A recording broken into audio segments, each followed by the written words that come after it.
Flag on the Culture, Aaron, Arness. We're here for another episode. Aaron, what it do, man? How you doing tonight? Hey man, locked in, ready to go, ready to throw a flag on the culture, man, ready to get the people what they want to hear, ready to bring up some hot topics, man, and ready just to, bless the people, man, bless the ears. How you doing, man? How's everything going on your end? Man, out here in Bangkok, Thailand, enjoying this sun. Um, Wonderful out here. It's only my second day. Um, but other than that, I do want to shout out today is officially my daughter's birthday. Zeta, happy birthday. She is 2 today. So I love you. We'll be seeing you shortly and we're going to celebrate. Happy But yeah, birthday, man, Zeta. everything is good. Can't complain. Family's healthy. Can't wait to have a good show tonight, man. Can't wait. Yeah, man, we got some hot topics, man. We got some good topics. We got some great things to come up, man. I just want to, man, I want to bring this first one up, bro. I know we still, I think we a day or I think we about a couple of days out from the combine or yeah, we about a couple of days, we about a week out from the combine. I know the combine was I think about a week ago. Um, man, what's your thoughts on the NFL combine, bro? What's your thoughts, man? Like what you thinking about what's your thoughts, just broadly speaking, man? We'll get into numbers, we'll get into individuals, we'll get into all that stuff later. But what's your thoughts just on the broad perspective of just the combine in itself? Man, I think it was good. I think it's good for some. I definitely say, but also I want to share a clip too before I really go into it, uh, so everybody can see. Right, this is a new flexibility test that they doing at the combine, as you can see, which has nothing to Look do at with the football. comments. It has nothing to do with football, but I think the Crazy. combine is overall. I think it's just another event for the NFL to make money. Like, um, I think it's good exposure for some dudes that normally would not have been seen. Don't get me wrong, but at the same time, I think they put too much stock into the combine. Like, I have never ever. I don't know. You can tell me. I've never seen a clip of Ed Reed when he's at the Pro Bowl. I never seen Ray Lewis at the Pro Bowl. Now I can't tell you if they did it or not. So that's why I'm like I never seen clips. I never seen clips of Troy Polamalu at the Pro Bowl. I mean at the Combine, right? I never seen these people. I don't think I seen Larry Fitzgerald at the Combine. All these people who are in the Hall of Fame are going to the Hall of Fame. You don't see these clips, and it makes you wonder why don't they show these things? Because the combine, they have brainwashed us. If you run, if you jump, if you show your athletic ability, then you're going to be a great on the field. When I know Ed Reed is not the fastest. If people see Ed Reed walk, and this is not a bad thing, Ed Reed feet is like pointing in like this. This is one of the greatest safeties in the history of the NFL. Troy Polamalu is not the fastest. And they just hype this up, and it's not real football. And then I will say this. Um, there is a lot of athletic teammates that I've played with, rather in JUCO, high school, college, professional. They didn't even start. They were not starters. I had 3 teammates in college who ran a 4.3 or 4.4, and they didn't start. And they could jump, they can do all these things. Now, granted, 2 of them got to the NFL based off those things, but they hardly played. And it just shows how the NFL over-index on certain characteristics when ultimately those things do not matter. So overall, I think the combine is It needs to be adapted to what actually transitions to winning games and not just looking good. But I think overall, it's good entertainment for the folks, for the people. What's your thoughts, though, man? Man, I'm in 100% agreement with you, man. I just said it's your final opportunity to um come off that film that they've been watching and judging for the last what 4 weeks. It's your last opportunity for you to stand out in front of NFL scouts before you actually, when I say it's your last opportunity, meaning like you can either take your draft stock up or you can take your draft stock down. And this is with the film that has got you to that position to be able to compete in the NFL Combine. Because as we all know, the NFL Combine is an invite only type deal. You know what I'm saying? So, of course, and I'm not gonna say the top players because it was some players in there that it was some players that didn't make it that I know are gonna go now and run maybe the same times as one of the Styles did at their pro days.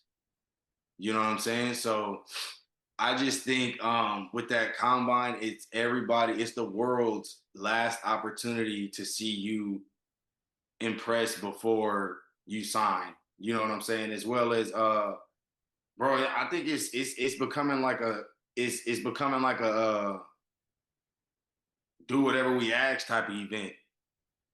You know what I'm saying? It's more so it's becoming it's becoming too militant. If you ask me, like that's just how I feel. I mean, it's like you said. I think it's no need to test for things that don't translate. I personally don't. I think this year with the NFL Combine, they needed more viewers. Um, and as we all know, more BS gets views. So why not record something like a flexibility test where it looks in a sensitive world like some crazy stuff, but then it blows up. You know what I'm saying? And now they got more viewers checking out other people trying to see flexibility. And then you got a whole another community that's watching it for a different reason now.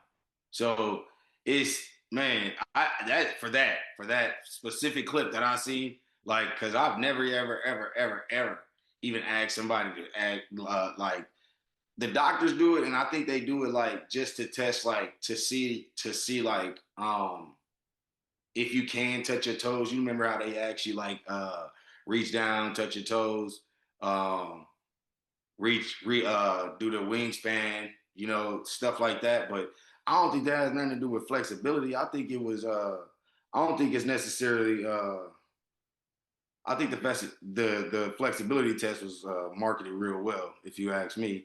I don't think it's necessary, but they made it a big deal and added this, or they always had it and they just got that clip this year.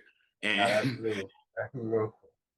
you get what I'm saying? So that's why I'm like, okay, I want to give them the benefit of the doubt, but I know it damn well I ain't never seen that ever happen in a combine history of the combine. You know what I'm saying? But I do want to kind of still stay on the combine topic and get into the Styles brothers, bro, Lorenzo and Sonny Styles, because I was talking to you, I think it was last week, and you like, bro, I didn't even know the dude that ran a 4.26. I didn't even know he played. I'm like, wow, bro, he did his thing. I think personally, I think he did his thing at Ohio State as far as consistency. I think he was on the field every game. I think he was starting every game. Um, if you ask me, I think both of them was out there, and I can't don't quote me on it, but I think from the results, I want to say that they was out on the field majority of the time. But like you said, man, I didn't know. I didn't even know. I didn't even recognize him. I think you said he came from Notre Dame. He transferred in. He went to a few other schools, and this was Lorenzo Styles, not Sonny Styles. Lorenzo Styles is the one number 3 for Ohio State, and Sonny Styles is number 0, the bigger guy, the edge rusher. But For me, bro, Linebacker. this is the linebacker. Yeah, the linebacker guy. Safety, Taylor Mays, bro. He's a Taylor Mays to me. But ultimately, I think ultimately this goes back, bro, because they both had incredible performances. I think they had the best performances as a unit and as brothers at the entire combine. You know what I'm saying? And I think that comes from a strong parent presence all throughout the life, allowing these kids to understand that they're working together while competing, not competing while working together.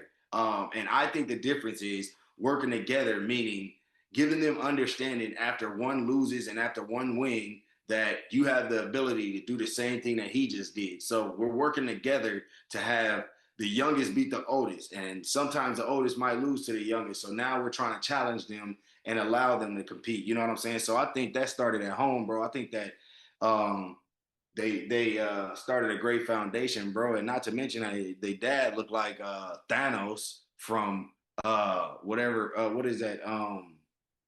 Bro, I don't know how I Avengers. just Avengers. Yeah, I was about to say I was gonna say something else. Yeah, but from Avengers, bro. So ultimately, this just fell down. This just fell down from a tree, bro. I think ultimately, like they installed an entrepreneurial mindset in these kids. Of course, discipline and work ethic.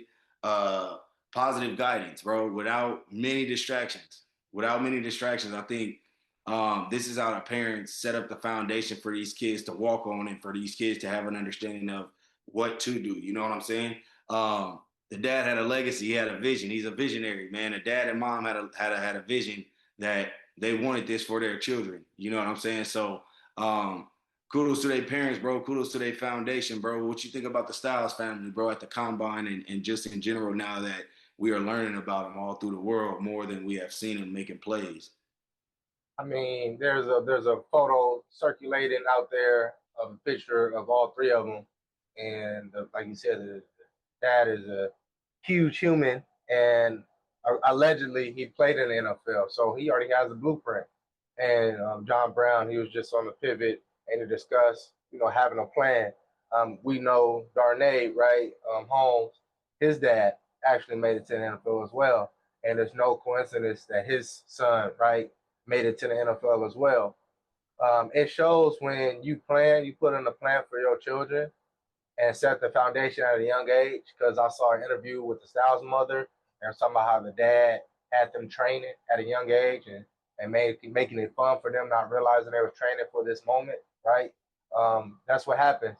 And it seems like those who have made it already to the NFL, respectfully, they understand what it takes to get there. So this was just, hey, this is what we've been working for all year. Not necessarily just this combine, but for this moment to make it to the NFL, and they took advantage of it. So shout out to them, the hard work, them putting it in. Now, like you said, it goes back to watching the film. I heard about the linebacker. I've seen him play. Like I said, I never knew about Lorenzo, but the great thing about it, now they're going to have to go back and look at the film. There's plenty of people who, I'm not even talking about regular fans. I'm talking about people necessarily scouts and recruiting. They're going to have to go back, or those who are doing the recruiting for these NFL teams. They're going to have They to got go back they and look at the bored. film now. They're going to have to go look. So these are the positives of the combine, right? If you show out now, it gives you an opportunity to be seen, in a different lens, rather than like, hey, man, I didn't even know this person was on the field like that. I wasn't really paying attention, right? Um, so these are opportunities that the combine does give you, and this is the good thing about it. But shout outs to the Styles family for representing it, and God bless for their future going forward in the NFL. Definitely, God bless them. Yeah, man, I wanted to give another shout out to Lester Spelman, man. He prepares a lot of the guys for the NFL. I got a chance to work with him coming out during my pre-draft, man, and the science behind what he does in this, what he does for these guys going into their next career. The most important part of their careers, bro, is man, this guy given, bro. He has a gift. So shout out to him and his team, man, over there at Spelman Performance, man. Them guys tearing it up, bro. They've been tearing it up for like the last on a consistent basis for the last 6 years. I want to say for the last 6 years they had all the first rounders that we know, that you guys don't know that he's trained. So shout out to Lester Spelman, man. Shout out to him doing his thing. Facts, man. So let's get into this. The state of Mississippi, right, is trying to pass their NIL gets tax exempt. And the reason why they want to do this for the state of Mississippi to make it more attractive for people to sign. I'll chime in and I'll let you talk about it. It's crazy. It's crazy how Mississippi is one of the poorest states in all of the United States. And people got to understand this. When you work for the city or anything like that, or the state, I will say, like Mississippi State, that's a state institution, right? So these coaches are probably one of the highest employees in the state of Mississippi, right?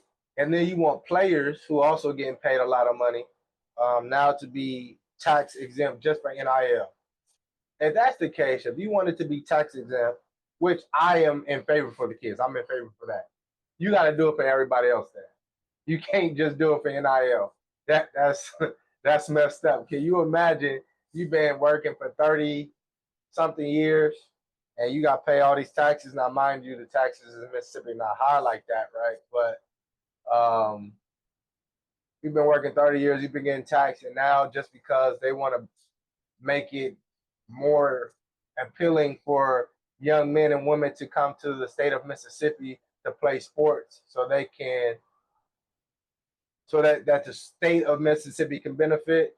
It's like, come on, bro, y'all trying to do anything, and it just shows that money rules all, right? Where they are trying to now, I'm not gonna say manipulate because they're trying to change things that are in place, but it also shows you that the things in place don't make sense from the beginning. Let's just get away with taxing all states in general. Stop doing that if that's the case. If y'all want to just manipulate and work it out for the state of Mississippi to attract more talent, just do that and just do it for all the other states. But what's your thoughts on the state of Mississippi, not just college, but the state of Mississippi going to tax exempt NIL money? Um, it's kind of a two-way go, bro. I don't want to contradict the situation here. I am for it. I'm for it because I was once a student before. Um, and then it goes to say having an understanding that these people have had these jobs for 30 years and they can't open up opportunities for other people because the opportunity has been opened up for them. Um, and or they maybe don't want to because of the commitment that they're doing to this office job. So I think with the tax exempt, allowing these students who are in college to have just a little more control, bro, and have a little more wealth, I think that it opens up more opportunities and it opens up more jobs in the area, in the state of Mississippi. Like, if that's the mindset of what you're gonna do with them, like we're saying, let's just say 25 players that get NIL deals. Out of those 25 players, I think five, and that's a low number, I think five players will do something for the community of Mississippi to try to make a change. And now you've started something in the state of Mississippi to where now when you come in here, you may have people like the young man at BYU who tore his ACL and he know he ain't playing for the rest of the season, but he donated, like he gave all his NIL money to a certain organization to help out, I believe, homeless kids or people to eat or help people eat, or things like that. So it's a lot of leverage with the NIL, bro. It's a lot of leverage with that being tax exempt as well. So y'all already taxing their financial aid. Y'all already I don't want to go to like already say what they taking from them to now give them the opportunity to take more. I don't want to give them the opportunity to take more. If y'all open up the door for it to be non-tax exempt for these students, that's what it should be. And if it's in talks, that's what it should be. If these people from 30 years have not created other opportunities for people, now they can connect with these students who have these funds and get them business driven to where now they can open up more businesses in the state of Mississippi. So that's how I feel if it's gonna be like that. But of course, if it's not like that, then we're dealing with what if everybody trick their money off, or what if everybody decides that they want to do whatever they want with their money and not decide to give back? Um, who's taking a loss? You know what I'm saying? Like, so for me, I just think like, bro, like, man, if why would it come up and it not already being processed? That's how I think about it. It got to our ears late. I think the process is already done. You know what I'm saying? So I agree. I think I agree with it. Without me even being in Mississippi, I agree with it. I think um, I'm not looking at logistics as far as anybody else getting paid or anything like that, because didn't nobody come up with that idea to be non-tax? I mean, to be for it to be tax exempt. So somebody came up with the idea for this new NIL leveraging tool, and that's what they did. So it's a new business, and everybody's now going to either have to follow the plan, or they're going to be the only ones with the tax exempt. Yeah, it still has to go through, and this is only for Mississippi to have a competitive advantage. Because honestly, let's be real. Other than money, why would you go to Mississippi, the state of Mississippi itself? Right, just hearing about all the yeah, you're not doing that. I mean, unless I don't know. Yeah, you're not doing that. You're not doing that. I don't even think the weather good out there. I think the flies is bigger out there too, and dragonflies is like different out there. They like spiral dragon. I don't know. They talk different too out there. They talk way different. You might not even be able to understand them when you get out there. So Yeah, it, so I can understand the sentiment, right, of them trying to do this. No, I'm all for it. Like I said, it's just do this for all states, man. If that's the case, man, y'all want to take advantage of the really system. don't want to do it for Cali. Hey, you do that for Cali, everybody, they mama coming out here, bro. Everybody, what? Everybody, I tell you that. But let's get on to this topic, bro. I'm about to share my screen. Have you heard this NIL? This Northern Illinois situation, bro. Yeah, bro. I seen that. I seen that. I did see that, bro. And man, if I could just go in on it, bro, I agree. I mean, wait, no, sorry, I So, disagree. so tell them. So Northern Illinois allegedly, right? Northern Illinois is not allowing their football players to enter the transfer portal. The GM Andy Wayne says that the players can't enter the portal since they have hired an interim head coach. The 15-day transfer window only opens when a permanent head coach is named. So, what's your thoughts on this, bro? I think that is pathetic. I disagree with that. And the reason why I disagree with that, I'm sorry when I said earlier I agree. I was reading something else off my notes, but I disagree highly, bro. There's no way that I disagree with this, because if the school can't figure out who to hire as a staff, why should the kids have to suffer? And then when the head coach leaves, or I believe the coach that recruited you, I believe that now you have the free window to transfer. It gives you that. It gives you that without being ineligible, right? I have to say, Like, yeah. yeah. So I believe that, bro. And I just think that if the school can't figure it out, that's not something that the kids should have to suffer for, bro. Because ultimately, bro, just be honest with you, bro. There's egos, bro. There's egos in there's egos in this field, bro. And you might get a coach that come in there and do what Coach Prime did, clear the whole squad out, and now these kids don't have nowhere to go. Or now, like since the transfer portal closed and it's only a certain amount of time that it's open, yeah, they either have nowhere to go or they didn't have enough time to submit all the information. They didn't have enough. You get what I'm saying? So I disagree with this, bro. That's pathetic. That's pathetic. I think if the top can't figure it out, you should always let the bottom be scrambled wherever they want to go, because the top gonna end up scrambling if y'all can't figure it out. But they figured it out. Allegedly they hired an interim head coach. So this is That's what why. I'm saying. This, He's not an official coach though. So no. They hired him, but they're not going to say he's the new head coach. That's why they can't leave. what? Allegedly. No.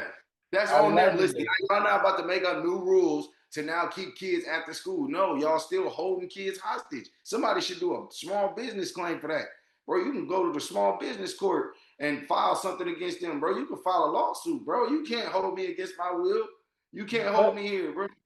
But this doesn't make sense because when UCLA fired Deshaun Foster, right, and Skipper became the interim head coach. I seen so many kids go in the transfer portal. No kid left. No kid left, but they had an opportunity. So I don't understand why the NIU players would not be able to leave. So yeah, we got to look. Season, I'm saying, after that season, Deshaun Foster left. They had a couple guys going that transfer portal, right? No, after the year, because anybody can enter the transfer portal at the end of the year. In season though, you have 15 days to leave. Now, once again, this situation is different because Deshaun Foster was fired and the head coach left on his own terms for NIU, for Northern Illinois. But it shouldn't matter because both of them did in season. There was an interim head coach that was able to take over, and the players had a 15-day window. Now, I'm not sure why the Northern Illinois players, wouldn't matter if they hired an interim head coach or not, wouldn't be able to leave regardless if they hired a permanent coach or interim head coach, because the head coach for UCLA, Skipper, was not the head coach. So, yeah, we got to just keep our eyes on the situation. But if this is the case, if this report is true, it is truly messed up. And you can see how college football has always, not even just college football, college in general, always do what's in the best interest for themselves and not for the athlete. So it's definitely disheartening if this is the case that they are holding kids hostages, especially if they can go to another opportunity. Like you said, now they might miss out on the opportunities if they do go later on and be stuck not playing no longer at the D1 level or in a situation they no longer want to be in. So we have to monitor the situation, and hopefully it's not true as far as the report. Definitely messed up though. Definitely. All right, let's get into this topic, bro. Let's talk about the weight room, man. Do you think, because right now it's off season and mat drills have ended, spring ball is here. Weight room prior to that season, prior to all of this was big, and then once we hit the summer, everybody's gonna be in the weight room again as well. Do you think we overemphasize the weight room? Do you think it's truly this important? How it is just in sports, how we discuss it. Not it's mainly in football, but of course in all sports, is the weight room that big of a deal? Bro, in all sports, in all sports, in every single sport, bro. I think the weight room is highly essential, bro. I think these are my reasons, bro. No weight room, you're more susceptible to injuries, bro. And I'm talking about season-ending injuries. Whatever season you in, if you decide that you're gonna go into this season and you're gonna move these ways, and other people are lifting and they are in the weight room, you're gonna crumble. No power, no explosion, no speed. You can't get faster. Like like it's yeah, it's like The weight room to me is like a transmission in a car. Or I would say like an engine in a car, bro. It keeps it going. It keeps it running. It keeps it fueled. It's fuel to the body. It's growth. It's not only does the physical things, bro, but it also enhances your mental, bro. Just like as a man, as a young man, as a lady, as a woman, it's confidence. Um, it improves body weakness, bro. I just think the weight room is so important, bro. And it's like it's frowned upon because kids are not working hard anymore. You know what I'm saying? Like kids aren't forced to put the work in. Kids are rather being told to rest, and your body's you're gonna your body needs rest, and their bodies are growing. How do you expect your body to grow without lifting weights? How do you expect to grow? I mean, if you're an athlete, Al, if you don't play sports, what are we even talking about? Totally understandable. What are we even talking about? But the weight room is essential for the weight room builds confidence for athletes and people who are not athletes. I've seen people at the gym looking in the mirror and I've walked up to them and asked them questions and they said, yeah, I've never played sports before. I just like lifting, man. I just like, I just like the way I feel. I like the way my body looks. I like the way that, I like the discipline that it brings with it. So that's my opinion on the weight room, bro. What you think about it? Because we was on some we had to do the weight room, bro. So that's why like our foundation was in the weight room. Like our foundation started in the weight room. We had to lift. We lifted before practice, and I think uh, a lot of us lifted after practice as well. Wait, hold on real quick. Hold on.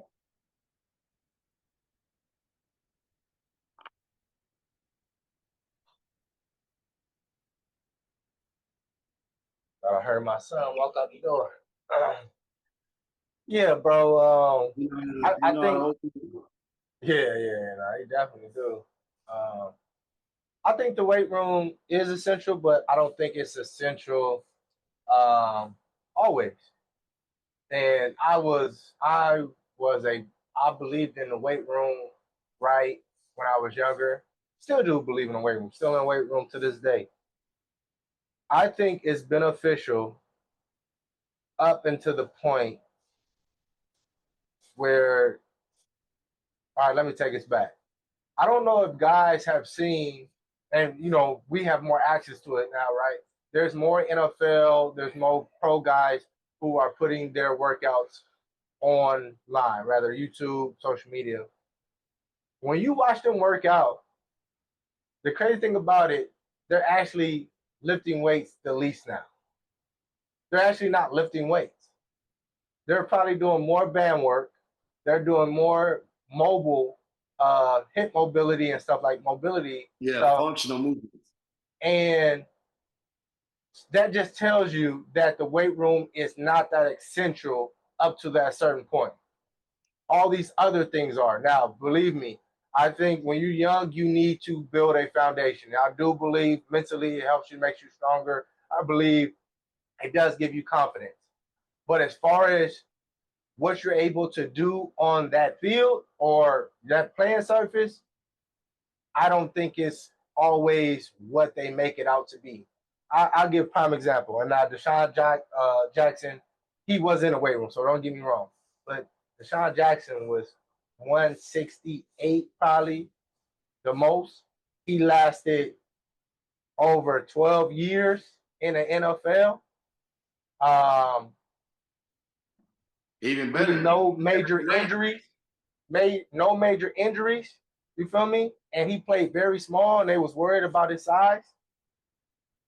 Now he was in the weight room, but he wasn't in the weight room how they would want you to be.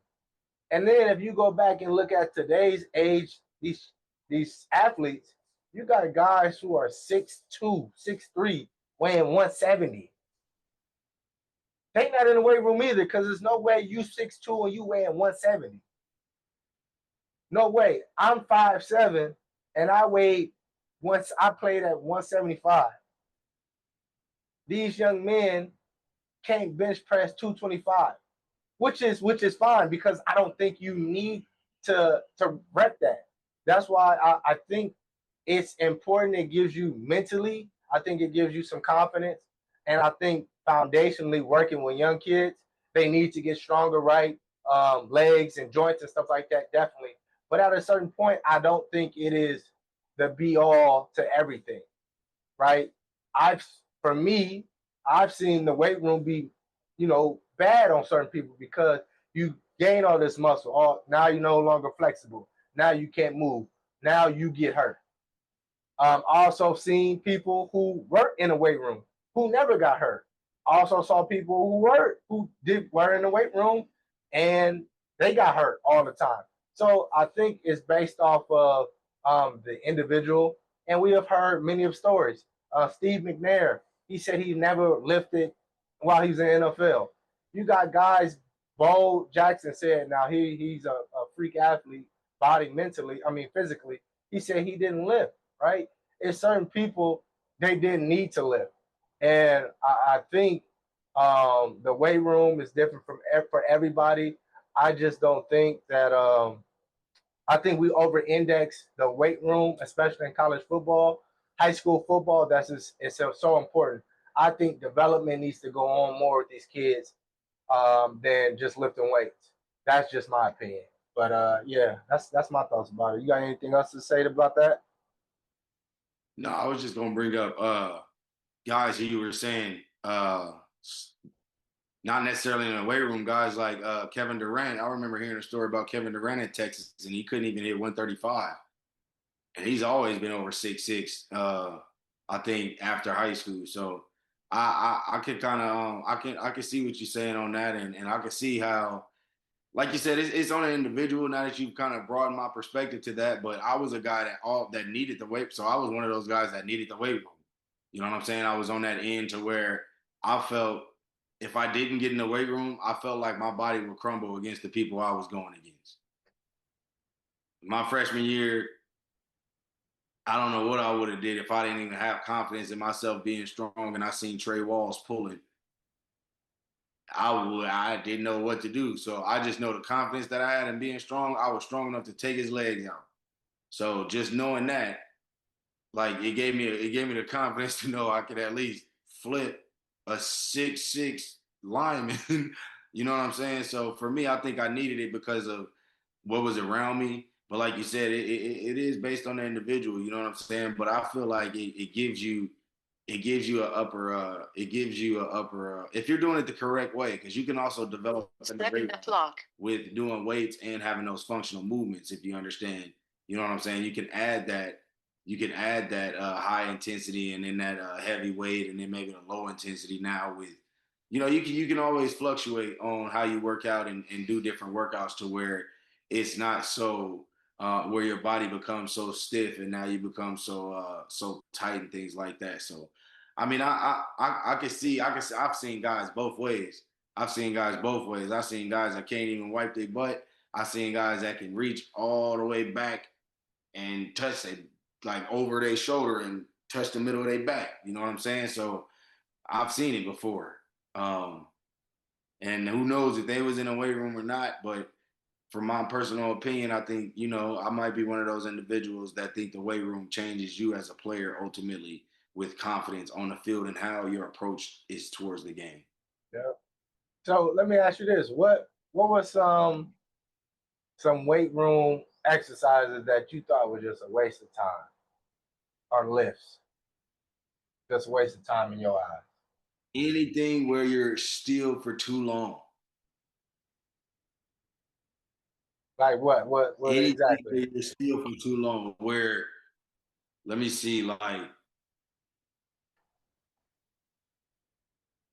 just holding the weight on your shoulders, calf raises with the bar on your shoulders.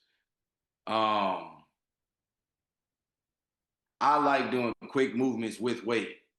So I think I've always lifted like that. Like of course it's stagnant when you squat and when you bench, but for me I feel like those are essential things because I am a football player that I've always been doing. So for me in my program, lifting weights. I don't think. I think. What do I think is? Oh, I think the one where you sit down. Oh, leg press. Leg press, where you sit, where you're sitting down and you're just moving your legs, like pushing the thing up and down. I think is that called a leg press? That's a leg Mhm. press. Yeah, Yeah, yeah, yeah. I think that is a waste of time. When do you ever do that besides when you playing around with your brother? And he's like trying to touch the ceiling or something. And he like, all right, lean back, sit on my legs, and he kick you up, fly in the sky or something like that. So for me, I'm like, I didn't need no leg press. I didn't need leg press. Curls is like a beach workout. So I don't think we needed curls in football, but I mean it did good for the biceps. So I don't know too many things, bro, because I've always like added something when I was doing. I've always added like a movement. Even when I was in high school, I've always added like a movement to it. Like even after when I squat, uh, I'm not just gonna stand around. I'm gonna make sure I move around and do something like after squat. I'll do some jump lunges or something like that. Some lunge switches in the air. You know what I'm saying? Stuff like that. So for me, I really I don't think that's I don't I think the leg press is very very unnecessary. You got I, any workouts you think that are unnecessary? I think hand cleans, fire clean, and snatches. Oh, yeah, I forgot about that. I don't do them. So I don't do them. So them didn't even come to my mind. I ain't gonna lie to you. I ain't gonna lie to you. I ain't gonna lie, bro. And Bro, it's probably one of the part times I didn't make it because anytime we have power cleans and hand cleans on the board, kill it. Go in front of me. I'm not doing this section. I'm not doing this.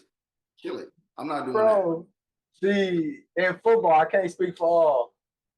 In football, the reward to risk ratio is not worth it. Like, I done seen dudes knees, I done wrist, like my wrist hurt. That's why I don't like doing hand clean, fire clean. Same here. Bro, it's so stupid, bro. It's a waste of time, man. It's a waste of time. And there's other exercise proven. Like proven, but in college they was adamant that you had to do this. Like You you had to can do do it. kettlebell swings. You can do kettlebell swings. It's more efficient. And when I first couldn't do it, they made me do kettlebell swings. I'm like, and then they made me like, I'm like, bro, why? Never did this. So in JUCO, they try to make us do hand clean. I'm like, Coach, I don't feel comfortable. So Coach Buff at the time, he was like, Ernest, just squat. You can squat more. So, bro, I was squatting all the time, which was fine with me. I was like, he's like, since you can't hand clean like this, we just squat. He's like, but at some point you're gonna have to hand clean. I'm like, for what? He's like, well, it gives you power. I'm like, man, coach, it ain't nothing showed that nobody more explosive than me just because they hand clean. Like, I'm sorry, but yeah, those hand clean, power clean, snatches, all that stuff, those Olympic lifts, yeah, them is done. Them is done. They need to get Man, them I out. didn't even think about them because I don't do them. I ain't gonna lie to you. Them is my cheaters. So yeah, I probably had a cheat day every time them was on the board, bro. I'm not doing them. I'm not doing them. I don't Yeah, care where I was bro. at. I'm not doing them. I don't even think we did them. I think we barely did them at Mount Sac. But when Mount Sac, that's the first time they was introduced, and I couldn't do them because my wrist was broke. So I'm like, bro, if I can't do them now, I'm for darn sure ain't doing them later. Yeah, bro. That We that's ain't doing that's that. that's crazy, man. Crazy. So, man, let's go on to our next topic, bro. I think this is very interesting. We always talk about college, right? And let me share my screen right here. So, Earn Your Leisure posted um, this data, right? 42% of recent college grads are underemployed, the highest level since 2020. And what they mean by this, right, is that they are that they mean that working in jobs, but they generally do not require a bachelor's degree. So it's the highest level recorded since 2020.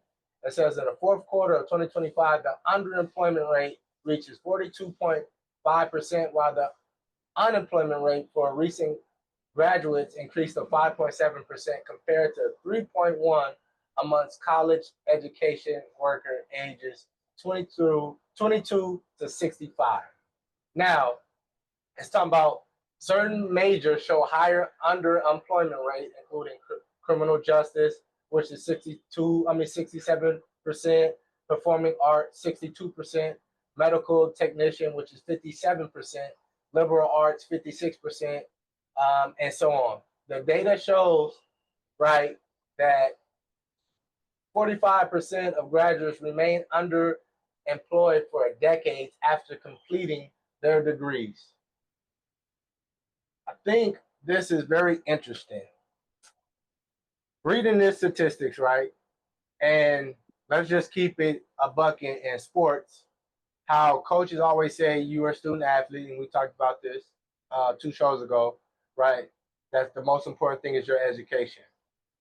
Where it shows you get a degree, for the most part, you're going to be underemployed, meaning it's not required for a bachelor's degree.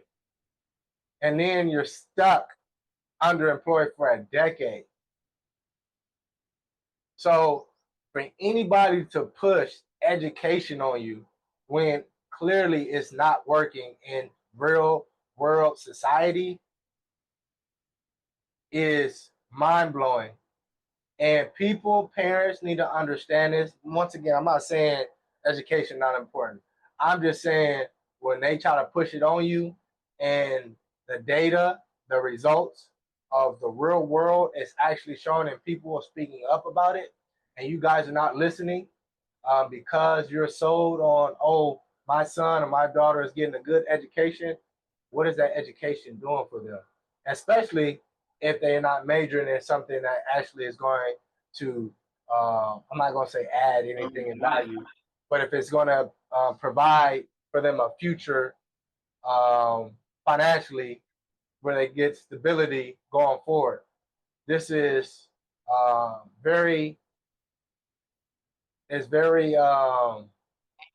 alarming, but at the same time, this is why we have these conversations to bring awareness to people. So what's your thoughts on this topic?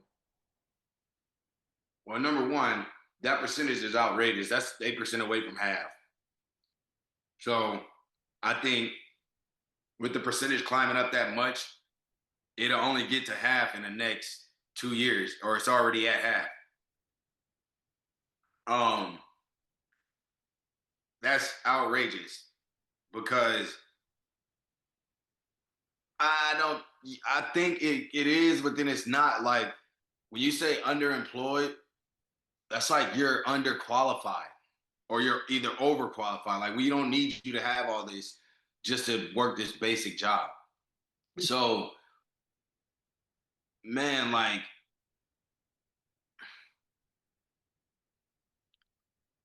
I would push college education on my kids and those kids around me because I know the benefits of networking and resources. Like, so I understand that. I understand that the reason why I say the percentage is outrageous is for the simple fact that my mindset was if you don't go to college, I think you can get any job. If you go to college now, you can be an entrepreneur because you've learned those tools to now want to be an owner rather than being employed. I don't think that's just my mindset. You don't go to college to be employed. Like you can be employed without going to college. I've always thought like that. So for some people who are thinking that you're going to college to get a better job, that they had the statistics of you have to go if you're a doctor or a medical assistant and things like that. But dude, you don't have to go for streaming. Look at Kai Cenat. You look at all these other people that are successful without having to go to school. You know what I'm saying? Like without having college. So for me, I think I don't like that percent. I don't like that percentage. But then I also understand because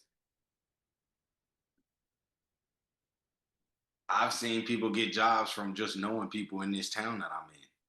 I haven't been able to get jobs maybe because of my color or maybe because of they don't know who I am. Our You relationship get what I'm capital. saying? Yeah, you feel me? So like, but relationships is different. Like we're not saying don't go to college. You shouldn't be going to college just to get an education. Like I agree with you. going to college is about the networking and stuff like that. If you go to college and like, oh, I'm about to smash these grades, and you don't build no connections with nobody, is you're gonna be sad depending on what major you're going to. Like you trying to go be a valedictorian from high school to college. Don't nobody really give a damn if you graduate with a 4.0 every single year. That's not gonna do nothing for you. Cause guess what? You still had to pay to go to that school if you wasn't on scholarship. So thank you for getting a 4.0 while you was here. Now, why you didn't get a full scholarship? Why they didn't give you more money for dedicating all your time and all your? Why they couldn't figure out how to give you more money? Why they couldn't figure out how to give you a job since you're doing so good in this position? Since you are a valedictorian, why they couldn't? You get what I'm saying? Like, so for me, it's just like, bro, how y'all hiring street people when y'all got these people that's graduating from y'all high school, from y'all college? That's why that percentage is so high. Y'all need to turn around and hire these kids that y'all training and y'all educating supposedly. But that even shows you what you just said. They hire street people because somebody on the street has went through something that a person just in their books didn't go through. Because people say it all the time. Like I said, in the financial field, it's like I learned finance in school, but the financial world is totally different. It has nothing to do with each other. It's like I had to unlearn everything I learned because you're going off a theory rather than what's actually going on, what's actually how our society works. And people need to understand this. Just because you learn something, you got good grades, don't mean you know how to implement any of it. You learning theories, you learning how to do something, how to run a business on paper. You got to learn how to run a business from someone who is actually running a business successfully, not somebody who is just teaching it and don't have a run a business. So yeah, man. We talk about this all the time, but yeah, just don't get tricked by these coaches. This ties well into coaching too, because I've had some coaches that ain't never played before, but they coaching at the college, boy. And I'm like, how the hell did you even get here? It's some coaches. Wait. It's some coaches who ain't never graduated and they coaching. What we talking about? Where they at? They just getting their degrees. They just recently got their degree because in order to coach in college, you need to get a degree. So they just got their degree probably not too long ago. So, bro, it's all about relationship, like you just said. They never even played, but they coaching because they know somebody. Yeah, that's ridiculous, bro. And it for me, it's just like that's what makes the cycle of the world continue. You get what I'm saying? That's what makes the cycle. That's like repeating a cycle of having a family that's on welfare, and now all of a sudden you haven't broke that curse. I mean, you haven't broke that cycle of not repeating the cycle. You get what I'm saying? Of not coming up on welfare. So I understand that, bro, and I totally get that, bro. I think it's ultimately the system has to stop being passed down, and the system needs to be I mean, ain't really nothing too much we could do with the system, but I mean, I just wish it was a little I think it's more. I think it goes back to like the Styles family. I think once you've been through it or you get the education, you just pass it on to your kids, and you maneuver that way. There's a reason why NFL parent who have played or any athlete who has made it professionally and their child makes it in the same sport or in a different sport professionally, they understand the blueprint. They understand what it takes. Now take that off of the sport, and I mean, you go to different, and we'll bring this up in probably next segment. Millionaires in different ethnicities, right? How the Chinese, how Jewish, how Indians, right? They are in certain businesses or certain ventures where they do those things, right? Blacks as well. and we continue on this thing, and this is how they create generational wealth for their family. But if you don't have the information, you fall susceptible to all these other distractions or these other things where they found their niche and they're like, huh, we're rolling with it, right? For those who do not know, Indians are very hotel in that hotel hospitality industry, right? I met this millionaire, and I was just doing security at a bar, and I didn't even know. I just asked him a question. I said, "What you do?" He said, "I have own 2 hotels, 3 hotels." That's the industry that they're in, right? Jews, they do things as well. So once again, it's about knowing the information and passing it. The system is the system, but once you get the information, it's about passing it on to your family, to your bloodline, or your friends, and getting in where you fit in. So yeah, man. Um, so bro, we haven't threw any flags in a while, bro. For this one, bro, you got any flags that you just want to throw in general, just off the top of your head, like something you've been seeing or that you just want to discuss? That's, hey, man, this is a flag, man, and share why. I think it's a flag that they took, that they don't teach the kids Black history here in Southern Utah. I think that's a flag, bro. Um, why do I think that's a flag? I literally had a conversation with one of the kids, um, and I asked him like, "Hey, bro, like, do you know any other black people besides athletes?" And he really sat, he really thought, and mind you, the kid's about 13. Um, he's like, "No, actually, I actually don't like. I really, anytime I think of a black person, I think of a black person playing sports." I'm like, "Dang, that's sad, bro. That's really sad." Like, for me as an adult, I'm just like, "Damn." Wait, is he black himself or is he Caucasian? Which one? What is he? No, he's Caucasian. Okay, got you.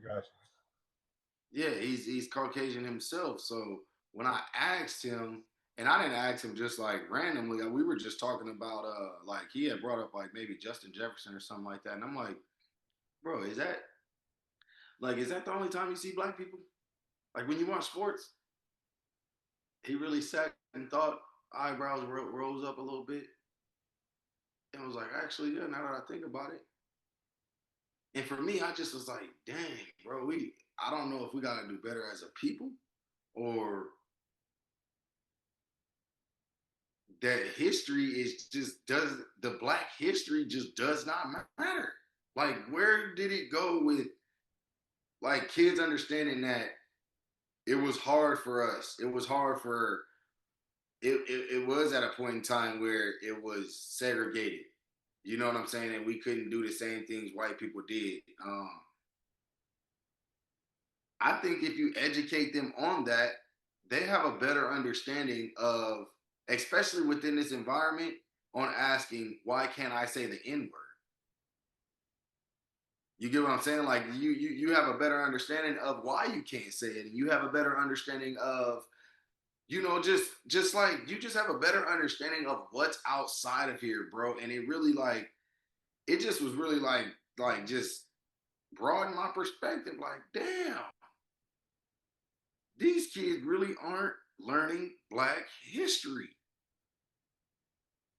And it just blew my mind. So I think that's a flag, bro. I think that's a flag because I don't know if it's been taken out of schools, but from that conversation I had, he only knows Justin Jefferson and LeBron James. Yeah, So that I think is it's a sad. flag, bro. Yeah, I think it's a flag, bro. I really think it's a flag. On that topic, like I know you're not within this environment, but I know you've been to this state.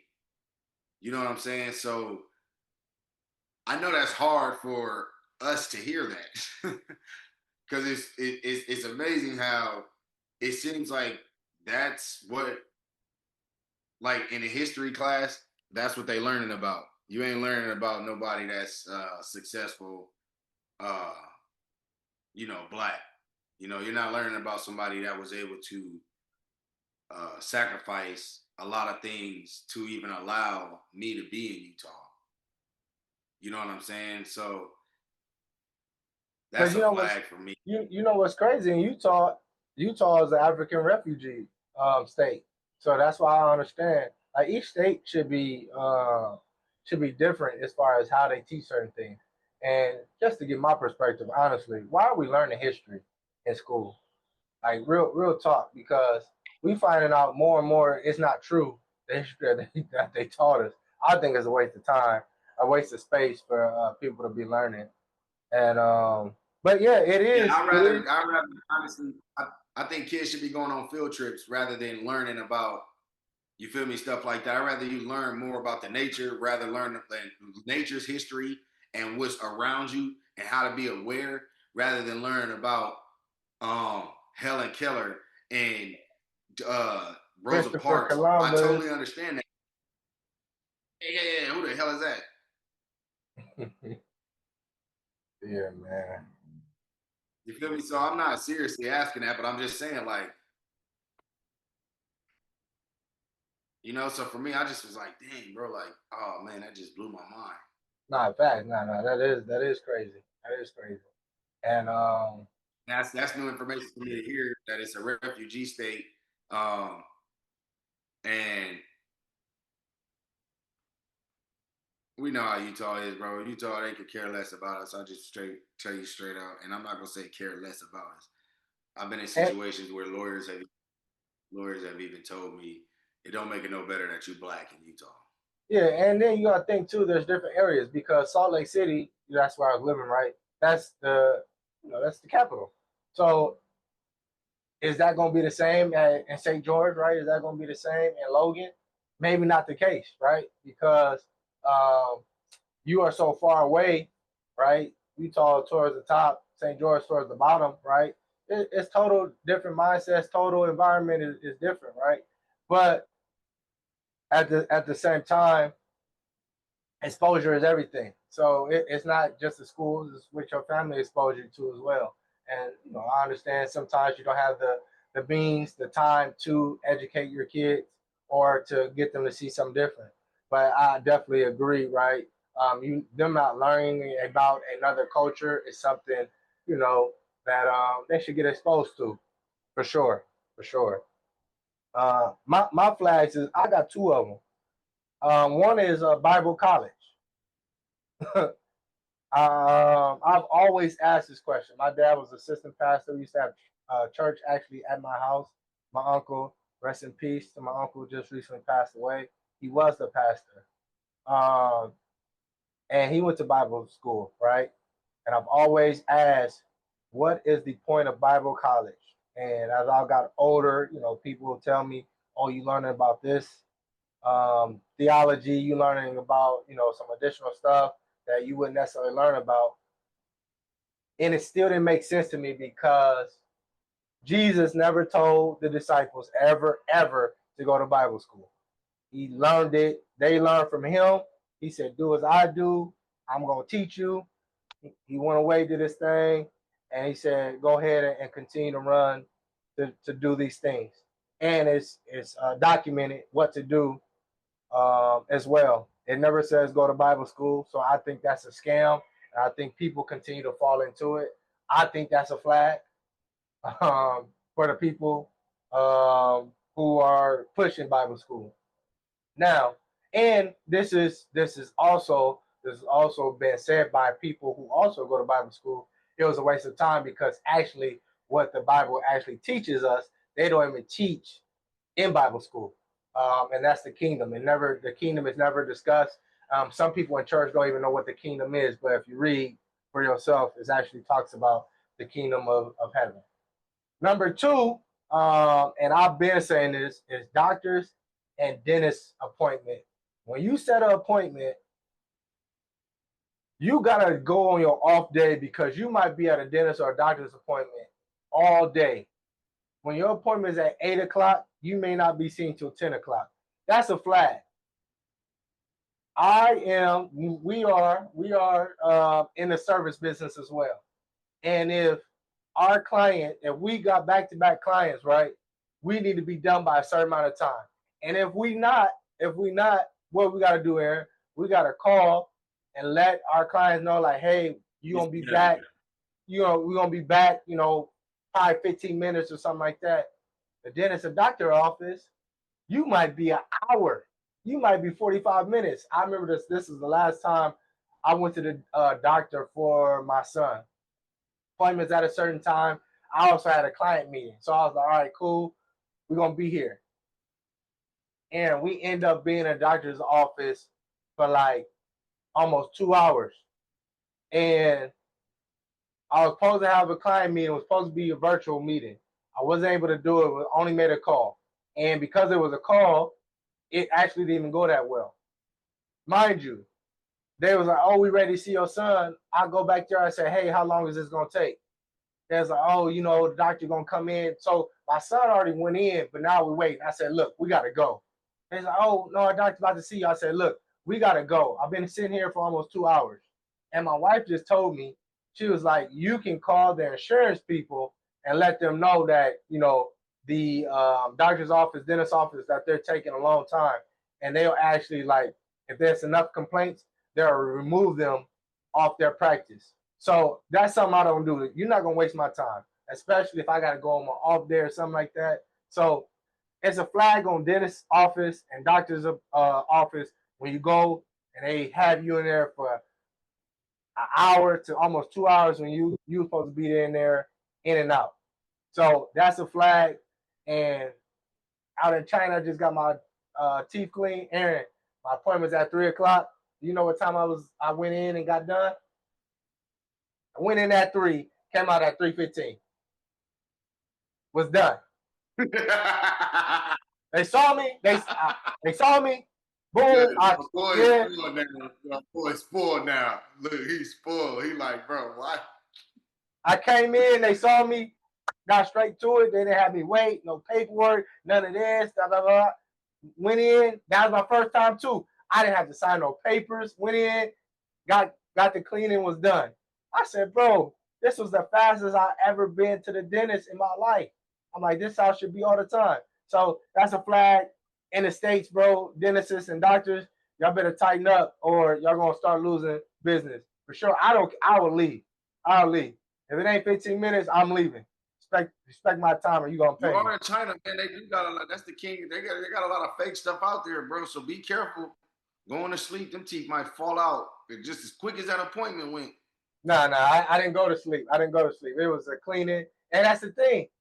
My boy out here, he had to get a root canal. Now, mind you, a root canal in the States, it's supposedly, allegedly hurt. I never had a root canal. My teeth, thank goodness, thank God, teeth is good. He had to get a root canal. Bro, he went like 4 times to get like shaved down a tooth and everything. And then when they actually did it, bro, he said they didn't put him to sleep. He said they didn't feel no pain. He said they didn't even numb me.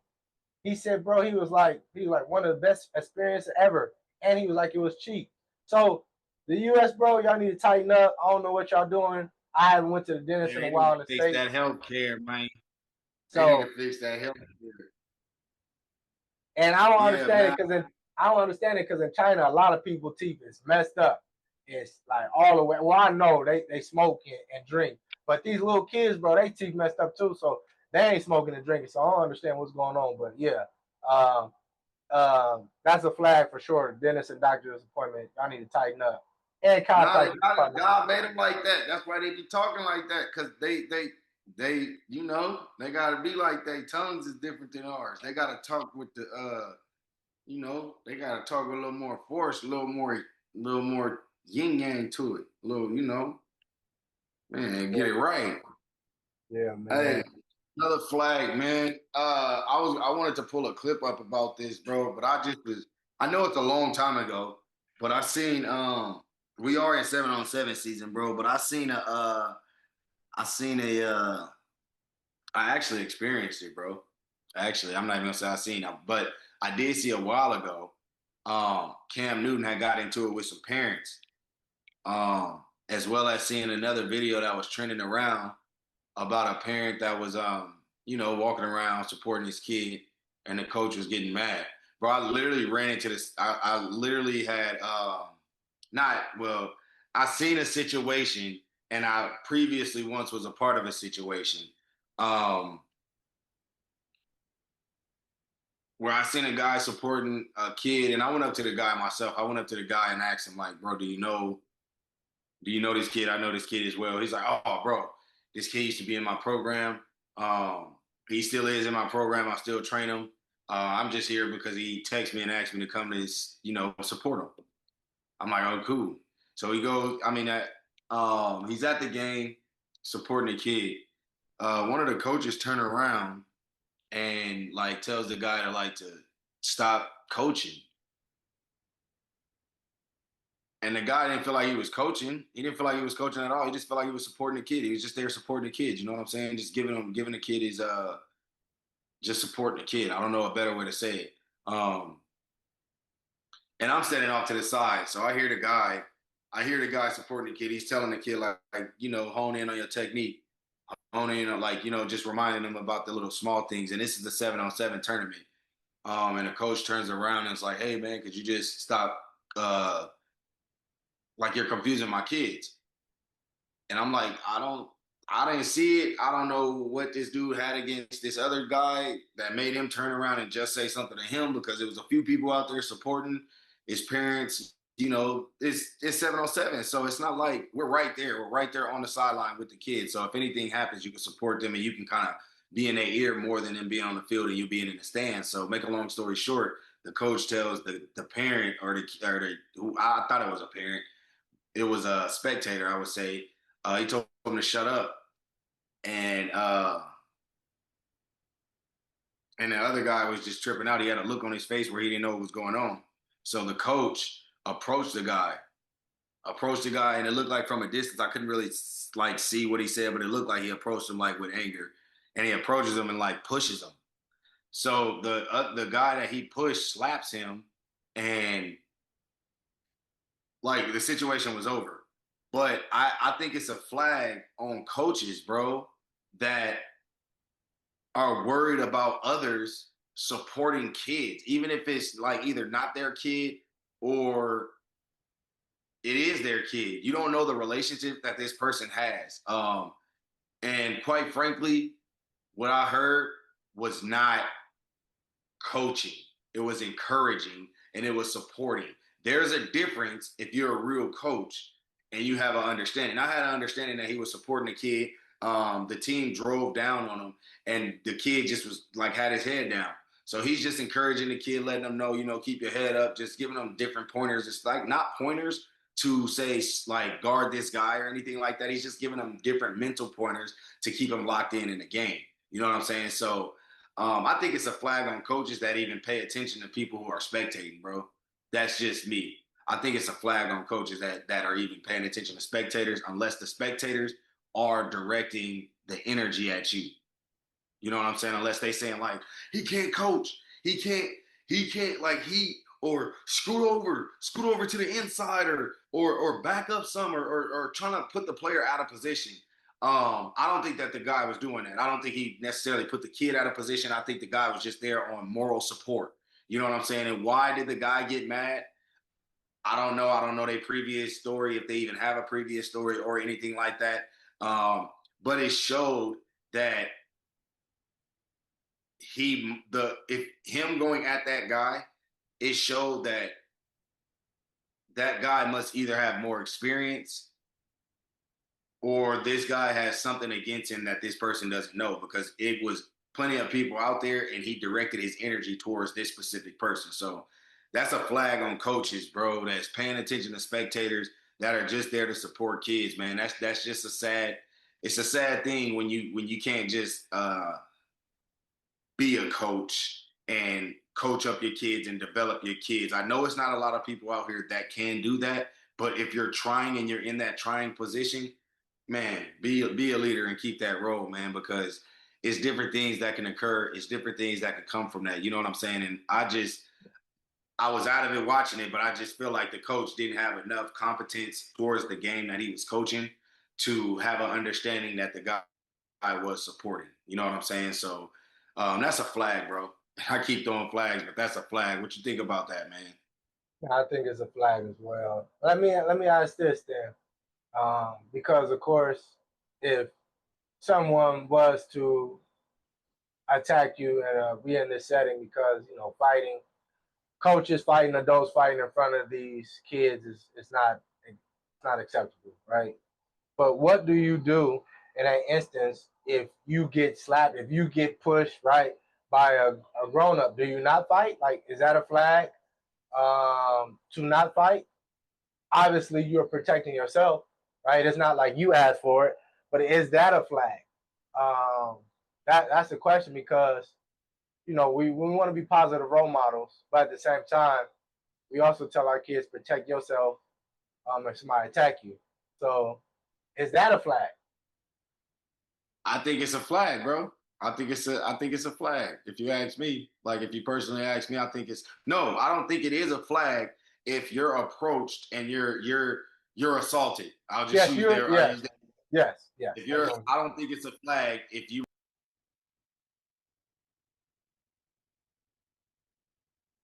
shut us out. Everything good? Yeah, we good. I don't know how that happened. God don't want us talking about this yet. You shut us out. No, but I don't think it's a flag, bro. I don't think it's a flag how he reacted, if you ask me, because I don't think it's a flag at all because you as adults, you are supposed to have more competence and more emotional stability to control yourself in front of kids. I believe the individual has kids as well. So that looks even worse on a person that is initiating the conflict. So bro, I think his retaliation was incredible. If you ask me, I think if I was in his shoes, I would have done the same thing. If I was in his shoes, I would have done the same thing. If you approach me and you push me, and first off, you just push me, I don't know why you push me. I'm here to support a kid. I, I'm here to support a kid. That's all the guy was saying. Like, I'm here to support a kid. Sorry, like I'll step back. He stepped back, but was still supporting the kid. The guy walked off. The coach walked off the sideline up into the guy's face. So, man, that's a flag on the coach, and that's not a flag if he retaliates that way. What is he showing the kids? He's showing the kids that he's going to protect himself if somebody approaches him in that way. So you have to be smarter about how you approach situations. Now, you can look at it two ways. You could be him or you can be the other guy. So I think that's a flag, bro. I mean, I don't think it's a flag. I think it's a flag for coaches to be concerned with spectators that are in support, not coaching, but who are in support of kids who they want to see succeed.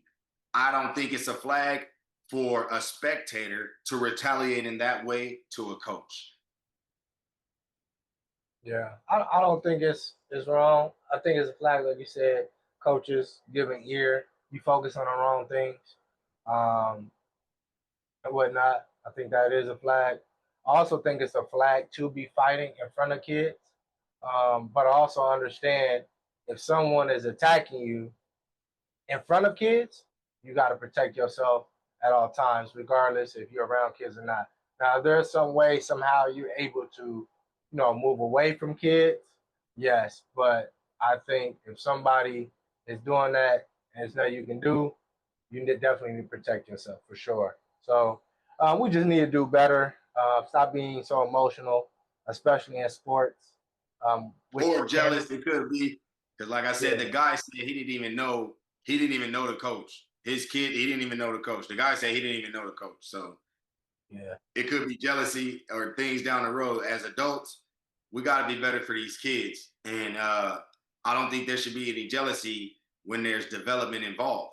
If you develop a kid the way you develop a kid, that's you. If God bless you to develop a kid in that way, that's your blessing. If I develop a kid just so happen to be better than you, that's my blessing. But that's my blessing. You don't get mad because God blessed me to have, I'm not even gonna say I'm better than you, but to have a better understanding on how to relate to others and speak to others and get others attracted to me and get others to, like what I do and the things about me. So I just think, you got to get it together, man, especially as an adult with kids, as an adult who coaches kids and who are always around kids, man. I don't think that, whatever it is, like I said, it could be jealousy. It could be anything. The whole family could be jealous of the dude. It could be anything. Like the guy said he didn't know him. He just sees him around. But it's never been like a longer than 2 or 3 minute conversation with the person. So I was like, wow, that's kind of interesting that it even occurred like that. So flag, man. That's my couple flags for tonight, man. I know I should have some more about the next segment we have. They say you can tell people by their fruit. What fruit are they bearing? That's all you got to look at. What fruit are they bearing? Fruit don't lie. Fruit do not lie, man. But that's the end flag on the culture, man. We got a great one, man. This is, next time we hop on, we might have a guest. Who knows? But you guys continue to follow, continue to share. Appreciate the love, man. And we're gonna keep doing it big, man. Keep doing big. Yeah, man.